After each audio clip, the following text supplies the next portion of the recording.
সরকারি চাকরির জন্য যারা উপযুক্ত রয়েছে তারা চাকরি পাবে, পাশাপাশি যারা অর্ধশিক্ষিত রয়েছে তাদেরকে ব্যবসা করে আত্মনির্ভর হওয়ার পরামর্শ দিয়েছে মন্ত্রী শান্তনা চাকমা। বৃহস্পতিবার মহাকরণে এক সাংবাদিক সম্মেলনে রাজ্যের ওবিসি সম্প্রদায়ের যুবক যুবতী এবং ছাত্রছাত্রীদের স্বার্থে বিভিন্ন প্রকল্পের ঘোষণা করেন।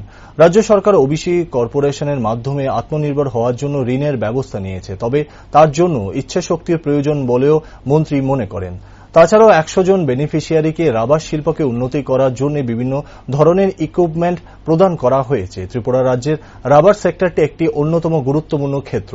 রাবার উৎপাদনের মাধ্যমে অনেক যুবক আত্মনির্ভর হতে পারে বলে মনে করেন মন্ত্রী শান্তনা চাকমা। এছাড়াও সাংবাদিক সম্মেলনে উপস্থিত ছিলেন দপ্তরের অন্যান্য অধিকর্তারা। আমরা কাজ করে যাচ্ছি, এটাই আমি বলতে চাই যে শুধুমাত্র যারা উপযুক্ত রয়েছে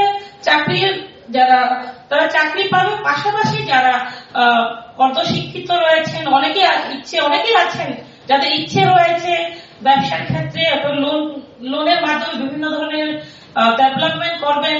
তো সরকারের বিভিন্ন স্কিম রয়েছে এবং স্কিমের মাধ্যমে আমরা লোনের ব্যবস্থা করে দিচ্ছি এবং লোনের মাধ্যমেও কিন্তু অনেকেই আত্মনির্ভর হতে পারে। তবে আমি বলবো ইচ্ছে শক্তি দরকার। যদি একজন ব্যক্তির ইচ্ছে থাকে তাহলে সেটাকে আত্মনির্ভর হতে সময় লাগবে না, সরকার সেই ব্যক্তির পাশে থাকবে এবং আমরা যতটুকু সম্ভব সহযোগিতা করব। তার পাশাপাশি আপনারা জানেন যে আমাদের OBC cooperative development corporation limited আমাদের রয়েছে, তার মাধ্যমেও কিন্তু আমরা 100 বেনিফিশিয়ারিকে আমরা বিভিন্ন ধরনের ইকুইপমেন্ট আমরা দিয়েছি। যেমন রাবারের ক্ষেত্রে টুলস কিট বিভিন্ন কিছু দেওয়া আমরা দিয়েছি, যাতে করে রাবার ত্রিপুরা রাজ্যে আপনারা জানেন রাবার সেক্টরটা কিন্তু খুব গুরুত্বপূর্ণ সেক্টর। তার মাধ্যমেও অনেকে আত্মনির্ভর হতে পারে এবং হয়েছে অনেকে।